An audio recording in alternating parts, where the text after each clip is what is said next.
driving your D11R, pushing rock. This is what you call slot pushing, so you've got a reel of dirt on the left and a reel of dirt on the right, and that maximises your blade push. And yeah, and to be productive you maintain your speed with maximum load in your blade, and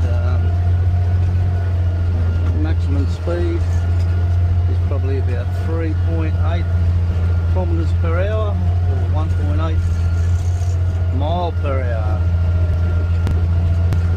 pushing about 30 cubic meters of dirt, and from point A to point B. So you just maintain your speed if you can.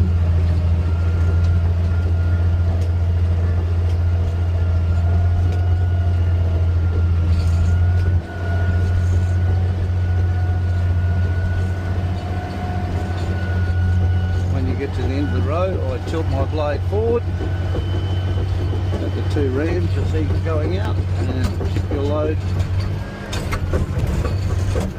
That's about it. Reverse.